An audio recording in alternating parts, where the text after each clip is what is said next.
그냥 죽고 싶었어요. 서로 사랑하고 결혼한 건데 내가 이 정도밖에 안 되는 존재인가 하면서 그때는 저희가 18층 살았거든요. 창문 열고 뛰어내리면 어떨까 이런 생각이 들더라고요. 그때는 다른 여자와 즐겁게 연락하고 이런 모습을 보면서 정말 제 자존감이 정말 밑바닥도 아니고 저기 지하실 가 있고 그때는 하루도 수십 번 죽고 싶은 생각을 많이 했어요. 특히 둘이 엘리베이터에서 부둥켜 안고 있는 모습을 보고는 더러워서 구역질이 나더라고요. 그리고 다행히도 현금이 아닌 카드 결제 덕분에 자료가 남아있었고 증거 자료를 확보할 수 있었답니다. 통화 내용을 보는 것도 기가 막힌데 영상으로 이 둘의 모습을 보니 이제 웃음이 나오더라고요.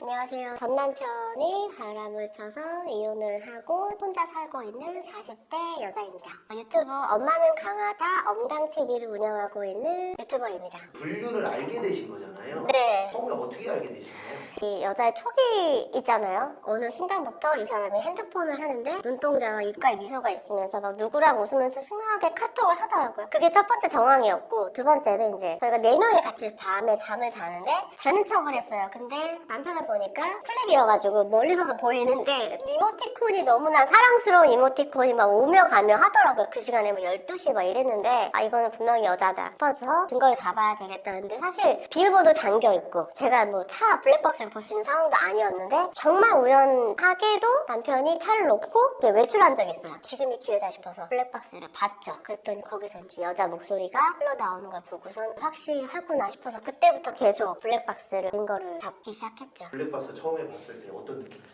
제가 너무 손이 떨려가지고 저희 둘째 봐주시던 이모님 계셨거든요. 엄마한테는 차마 전화를 못하겠고 이모님한테 전화해서 그때는 이제 친정 집에 가야 되는 날이었어요. 근데 확인을 하고 가야 되겠는 거예요. 근데 너무나 확실한 거예요. 이모님한테 전화해서 이모님 여자가 있어요. 남편이 여자가 있어요 라고 했더니 이모님도 이제 뭐 어떻게 하시지는 못하고 그냥 일단은 모르는 척 해라 하시더라고요. 그리고 나서 제가 친정집에 가서 자고 오는 날이었거든요. 남편이 이제 출장을 간다 그래서 근데 엄마가 딱 그러시더라고요. 너 왜 밥도 안 먹고? 밥도 안 먹고 계속 무슨 일 있냐? 예, 그러더라고요. 나중에 며칠 후에 엄마가 전화가 왔어요. 너 무슨 일 있지? 너 이서방 바람 피니? 딱 이러더라고요. 아 역시 여자의 촉이 여자는 여자지만 엄마의 촉도 오셨구나.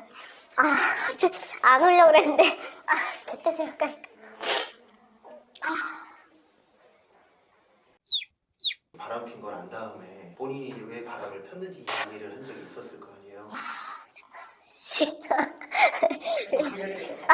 정말 바람을 피면 내가 폈지 본인이 바람 핀 건 솔직히 너무 화가 나더라고요.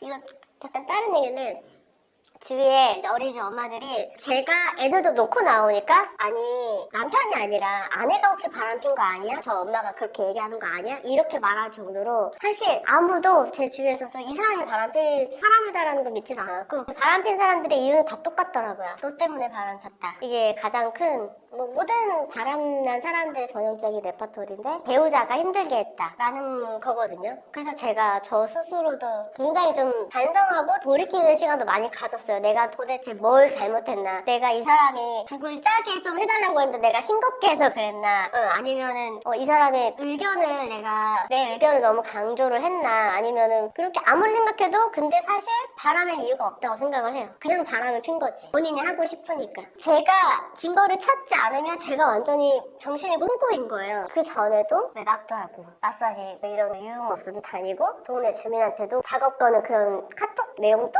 제가 확인을 했고 그 전에도 정황이 여러 차례 있었거든요. 제가 다 아니야 아닐 거야 그냥 확인하고 싶지 않았어요. 확인하면 그때부터 신뢰가 깨져서 더 이상의 부부 생활이 유지가 되지 않을 것 같았거든요. 그러더니 결국에는 점점 수위를 높이더니 이러다가 이제 아예 대놓고 바람까지 피게 된 거죠. 유책 배우자가 따지고 보면은 네가 바람폈으니까 이 사람이 소송을 하면 안 되는데 근데 결국에는 이제 소장 내용에는 다른 사유를 갖다 쓴 거죠. 근데 나는 바람핀 걸 굳이 본인이 얘기할 이유는 없고 이 와이프는 우리 부부간 사이도 원래 안 좋았고 이런 내용을 토대로 제가 가지고 왔어요. 이런 소장 내에서 가지고 왔는데 조금 잠깐 짧게 읽어드리면은 예를 들어서 원고와 피고의 육아에 대한 가치관이 상이하여 다툼이 잦았습니다. 이런 거라든지 피고는 원고의 부모님과의 관계 관계가 원만하지 않습니다. 아주 쉽게는 분유 온도에 대해서 이혼 소장을 적었거든요. 시어머니하고 저하고 이제 분유 온도에 대해서 이야기를 했는데 그거를 대뜸 원고의 어머니에게 고성을 지르며 그냥 먹이세요. 제가 더 잘 알아요. 라며 성질을 냈습니다. 이런 식으로 굉장히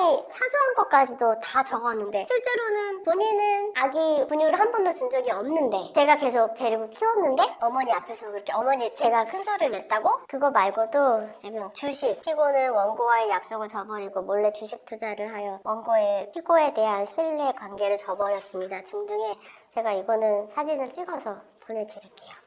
피고가 아이에게 분유를 주려고 하였는데 원고의 어머니가 피고를 위해서 직접 분유를 주겠다고 하였습니다. 원고의 어머니는 피고가 만든 분유 온도를 손등으로 체크하였고 아기가 마시기에 분유가 너무 뜨거운 것 같았습니다.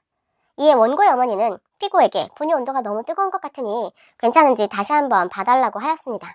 그러자 피고는 대뜸 원고의 어머니에게 고성을 지르며 그냥 먹이세요. 제가 더 잘 알아요. 라고 하며 성질을 냈습니다.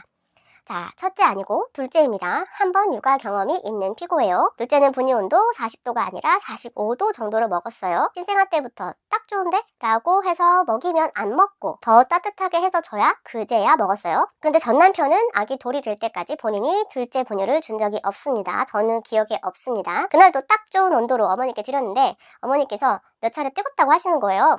어머니, 둘째는 이거보다 식으면 안 먹더라고요. 제가 계속 먹여보니까 그랬어요. 이 온도가 맞아요. 라고 말씀드렸고요. 그때 당시 전 남편은 엄마, 그냥 먹이세요.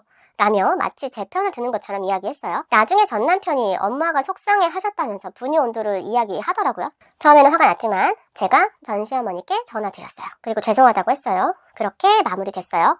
저도 애 둘 키우느라 예민하다 생각하고 시어머니도 서운하셨을지도 모르겠다 생각이 들더라고요. 어쨌든 아랫사람이니까 먼저 전화드려서 죄송합니다 했고요.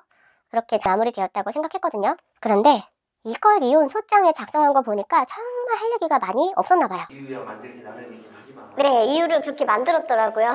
소장에. 이렇게 제가 소장을 처음에 딱 받았을 때 느낀 점이 이 정도로 이혼 소장을 쓸 수 있었다면 나는 너한테 벌써 수십 장의 이혼 소장을 썼을 거다라는 생각이 들더라고요. 이제 처음 아신 이후에 계속 증거 수집을 했잖아요. 네. 이제 증거들 볼 때마다 이게 진짠가? 드라마에서나 나올 법한 게 내 얘기인가? 안 믿었어요. 분명히 제가 영상을 증거를 수집하면 통화 녹음, 문자 이런 거를 눈으로 보고 귀를 듣는데도 계속 부정했던 것 같아요. 아닐 거야, 아닐 거야. 이 사람이 잠깐 힘들어서 그런 걸까? 아닐 거야. 그냥 현실이라고 생각이 안 들더라고요. 그때 당시에는 그냥 인정하고 싶지 않았던 것 같아요. 왜? 내가 어디가 못나서? 내가 상대방한테 그렇게 못했나? 이런 생각도 들면서 처음에 이제 사랑해서 결혼했었던 거였잖아요. 네. 처음에 남편분의 어떤 점이 괜찮았어요? 처자식은 굶겨 죽이지 않겠구나, 저 사람을 바람 피지 않겠구나. 딱 이 두 개가 제일 컸거든요. 이 일에 대한 열정이 되게 많은 사람이었고 일을 굉장히 사랑하고 자기 일을 하는 걸 굉장히 좋아하는 사람이었고 본인은 가정을 꾸리는 거에 굉장히 뭔가 이렇게 그 로망이 있었고 나도 가정에 대한 로망이 있었으니까 이게 잘 맞겠구나. 그런데 이 사람의 어떤 행동이나 이런 걸 보면은 이 사람은 절대 바람은 피지 않겠구나라는 어떤 저만의 자신감이 있었던 것 같아요. 측배우자가 이혼 소장을 보낸 거였잖아요. 제가 상간소장을 보낸 날과 전 남편이 저한테 이혼소장을 보낸 날이 같아요. 같이 받았어요. 상간소장을 하려면 기본적으로 상대방의 정보가 필요하잖아요. 주민번호나 주소가 필요하단 말이에요. 그거를 알아내고 소장을 작성하고 보내는 데까지 최소 한 달이 걸리더라고요. 제가 먼저 소장을 작성을 했고 한 달 동안 주소지 확인하고 보내는데 한 달이 걸렸어요. 근데 이혼소장은 상대방은 어차피 제 정보를 알잖아요. 2주에서 1주면 가능한 거예요. 제가 먼저 소장을 보냈지만 이 사람도 그 사이에 이제 그런 상간녀도 만나고 이런 트러블이 있으니까 전 남편도 그래? 그럼 이혼해. 하고서 저한테 소장을 보내서 작성은 금방 하더라고요. 그래서 우연찮게 같은 날 저는 이혼 소장을 받고 제 문자에 상간소 도착했다라고 이제 문자를 받아서 이제 같은 날 받게 된 거죠. 아이러니하게. 받았을 때 어떠셨어요? 이게 다야? 저는 되게 기대를 했거든요. 전 남편이 기대해. 소장에 아주 어마무시하게 내가 써놨으니까 소장에 당신 그동안에 잘잘못들 내가 다 적어놨으니까 기대를 했는데 실제로 소장을 딱 봤을 때는 지금 몇 번을 이렇게 읽어봤거든요. 넘겨보고 잠깐만 여기 왜 이거밖에 없는 거야. 덜 써야 되는 거 아니야? 이게 다라고?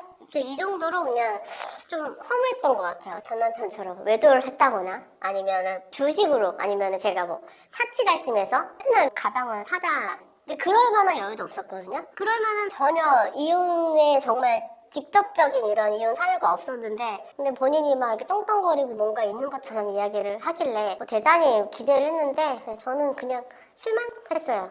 네. 겨우 이거 가지고